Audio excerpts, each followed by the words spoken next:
दोस्तों, मेरा नाम मित्र प्रकाश है और ये डॉक्टर कफील खान है और ये जवान फिल्म की डॉक्टर इरम है। इस घटना से मेरा बहुत गहरा नाता है। इस घटना को मैं बहुत गंभीरता से जानता हूं। इस घटना की मैं कड़ी कड़ी को जानता हूं, लेकिन इस घटना के बारे में बताऊंगा। लेकिन पहले आपको जवान फिल्म के बारे में बता देता हूं। जवान फिल्म शाहरुख खान की अब तक की सबसे बेहतरीन फिल्म है। मैंने कल रात में जवान फिल्म देखी है। शाहरुख खान की अब तक की सबसे बेहतरीन फिल्मों में से एक है जवान फिल्म। इस फिल्म में ड्रामा है, एक्शन है, देशभक्ति है, आइडिया है, कॉमेडी है, सस्पेंस है, संदेश है। इस फिल्म को जब आप देखेंगे तो कभी आप हंसने लगेंगे तो कभी आपके आंखों में खूब आंसू आ जाएगा। कभी आप सस्पेंस से सोचने लगेंगे, कभी आप हैरान हो जाएंगे तो कभी आपको देखकर खुद पर शर्म भी आने लगेगी। इसका दूसरा हिस्सा जो मैं आपको बताया हूं कि आप देखकर रोने लगेंगे।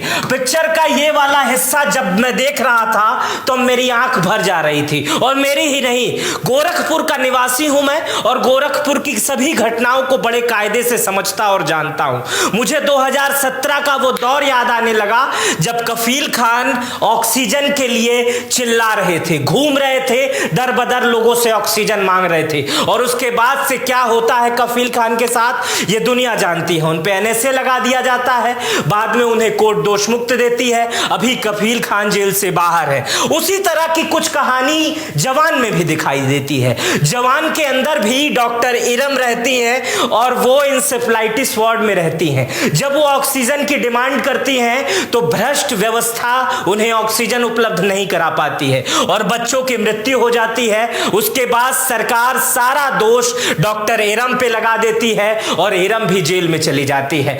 पठान की कहानी क्या है ये मैं नहीं बताने वाला हूं, लेकिन पठान आपको देखना क्यों जरूरी है ये मैं आपको आज बताने आया हूं। डॉक्टर कफील खान की जो उस समय की स्थिति थी, मैंने उस स्थिति को देखा है और मैंने ही नहीं देखा है, पूरे गोरखपुर में देखा है। मैं गोरखपुर का निवासी हूं, इसलिए मैं ज्यादा बेहतर तरीके से बता सकता हूं।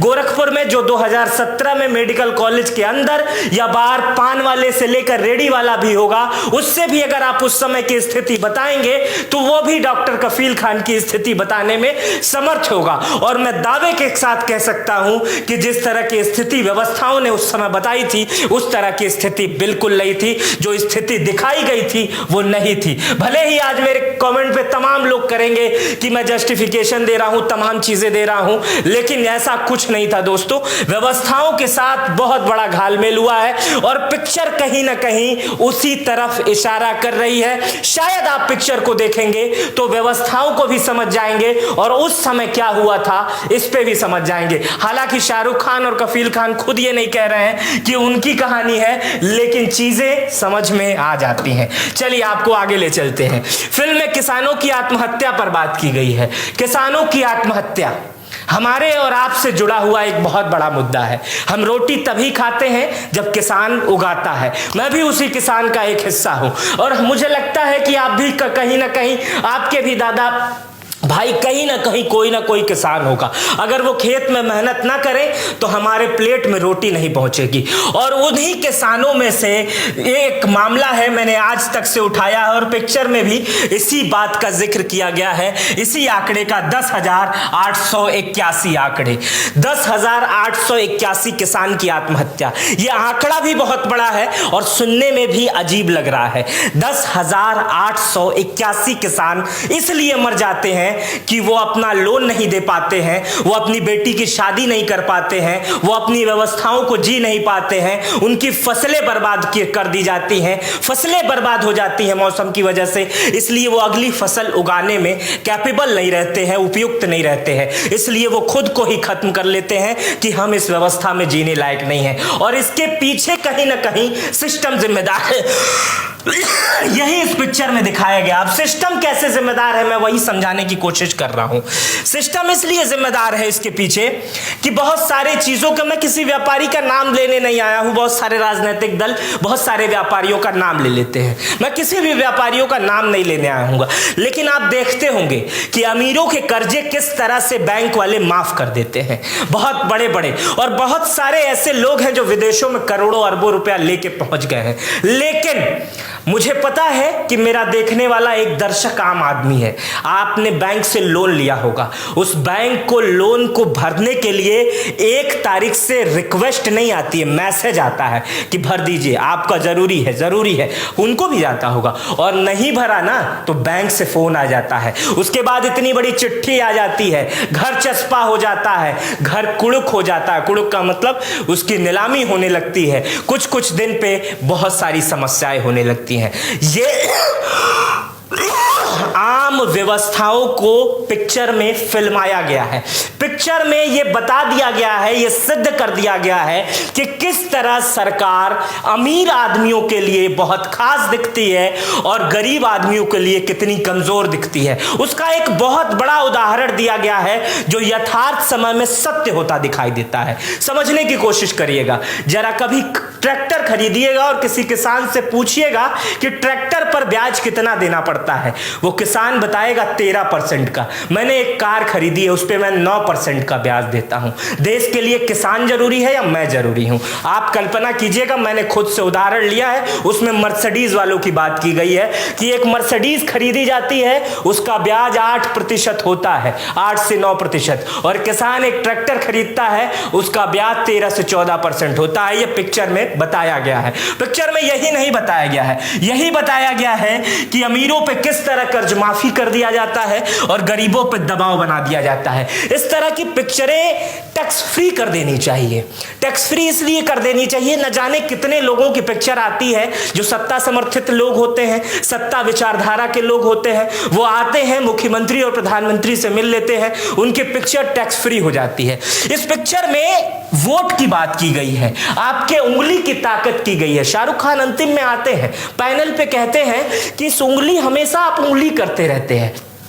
5 रुपए के सामान से लेकर आप जब भी कुछ खरीदने जाते हैं बाजार में तो बड़ा उसको ठोकते बजाते हैं, लेकिन जब नेता खरीदने का समय आता है तो उस समय आप दामाद चुनने चले जाते हैं, आप रिश्तेदार चुनने लगते हैं, आप हिंदू खोजने लगते हैं, आप मुसलमान खोजने लगते हैं, आप ब्राह्मण क्षत्रिय वैश्य शूद्र खोजने लगते हैं। मेरे बताने का अंदाजा तरीका और उनके बताने का तरीका थोड़ा सा अलग है, लेकिन मुद्दा यही है कि उंगली का जब इस्तेमाल करना रहता है तो उस समय आप रिश्तेदार खोजने चले जाते हैं और आप गलत लोगों को चुन लेते हैं। एक बार भी नहीं पूछते हैं उस व्यक्ति से जिसे आप चुनने जा रहे हैं कि भविष्य में वो आपके शिक्षा के लिए क्या करेगा, भविष्य में वो आपके स्कूल के लिए क्या करेगा, अस्पताल के लिए क्या करेगा, रोड के लिए क्या करेगा, और भी जो भी आपको इंफ्रा जरूरी सुविधाएं हैं उसके लिए वो आदमी क्या करेगा। इसीलिए तो बहुत सारे नेताओं को यह भी नहीं पता रहता है कि उनका काम क्या है, बहुत सारी दिक्कतें क्या है, और बहुत सारे आप देखते होंगे, इंटरव्यूज देखते होंगे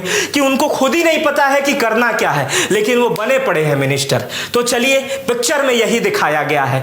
इसमें समझिए कि मतदाता जागरूकता के लिए इसको तो चुनाव आयोग को अपने तरफ से दिखाना चाहिए कि भैया इसको टैक्स फ्री नहीं, फ्री कर दो। इतनी सॉलिड पिक्चर है, सत्ता को सीधे सीधे आईना दिखाती हुई एक पिक्चर है। बहुत सारी शिकायतें थी, इस बीच में दूर हो गई हैं मेरी इस पिक्चर से।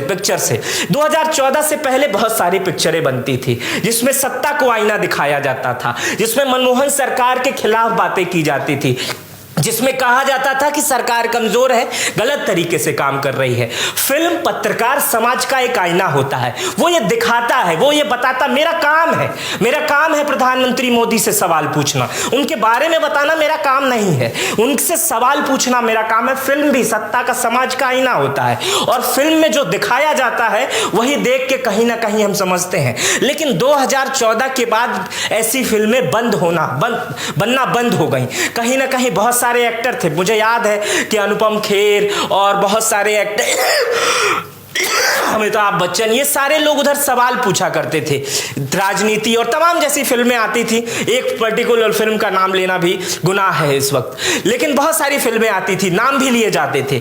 लेकिन अब 2014 के बाद ऐसी फिल्में बनना बंद हो गई। एक्टर राजनेताओं के इंटरव्यू लेने लगे, राजनेता की योजनाओं संबंधित पिक्चरें बनने लगी, उसको बहुत इमोशन ढंग से सिखाया जाने लगा, बहुत ऐसे एक्टर आ गए। ये सब तमाम बातें होने लगी जो समाज का आईना थी वो कहीं ना कहीं एंटरटेनमेंट में बदलने लगा और बहुत बेकार तरीके के एंटरटेनमेंट में बदलने लगा। आम लोग और आम लोगों की समस्याएं, पिक्चर दूर हो गया, बॉलीवुड उससे कोई नाता नहीं रखता है। और बॉलीवुड रखता था, इस वजह से नहीं रखता है, उन्हें डर इस बात का है कि कहीं उनके घर भी कोई बड़ी एजेंसी ना पहुंच जाए, सीबीआई ना पहुंच जाए, ईडी ना पहुंच जाए। चलिए, इतनी ज्यादा जानकारी मैंने आपको पठान फिल्म के बारे में दी थी। आज जाते जाते आपको एक मजे की बात बताते जा रहा हूं। पिक्चर में एक डायलॉग है अंतिम में, बेटे को हाथ लगाने से पहले बाप से बात कर। ये महत्वपूर्ण डायलॉग है।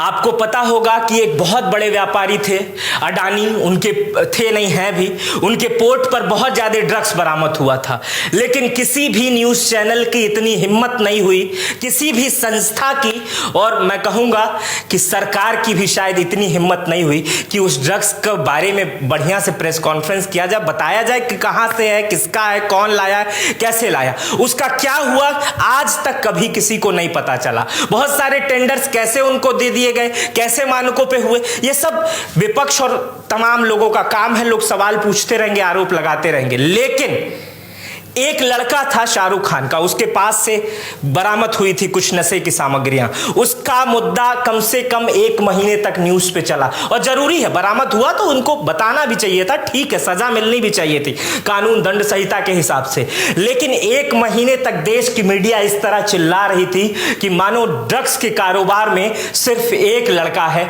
वो शाहरुख खान का लड़का है। और शाहरुख खान का लड़का बाद में छूटता है। अभी शाहरुख खान का लड़का क्या क्या काम कर रहा है ये आप सोशल मीडिया पर देख रहे होंगे। और इस पिक्चर में भी जब ये डायलॉग आया तो लोग समीर वानखेड़े और शाहरुख खान को अटैच करने लगे थे। जिस तरह मैंने डॉक्टर कफील खान को इस मामले से जोड़ा, उसी तरह समीर वानखेड़े को भी इस मामले से जोड़ा जा रहा है। ये पिक्चर कुल मिलाजुला के अगर मैं रिकमेंड कर रहा हूं, मैं कोई ब्रांड प्रमोशन का पैसा नहीं लिया हूं, कुछ नहीं कर रहा हूं, बहुत दिनों के बाद एक ऐसी पिक्चर आई है जिसे आप देख सकते हैं, समझ सकते हैं, सीख सकते हैं, सब कुछ मिल जाएगा इस पिक्चर में। मेरा नाम मित्र प्रकाश है। ये वीडियो आपको कैसी लगी, अपनी राय हमें कमेंट बॉक्स में जरूर बताइएगा। अगर आप हमारा आर्थिक समर्थन करना चाहते हैं तो नीचे एक पट्टी चल रही है, इसके माध्यम से वो भी आप कर सकते हैं। हमें कहीं से भी कोई आर्थिक सहयोग नहीं प्राप्त होता है, हम आपके बल पे ही बहुत सारी जिंदा पत्रकारिता करते हैं। तब तक के लिए अपना बेहद ख्याल रखिएगा। बहुत बहुत शुक्रिया।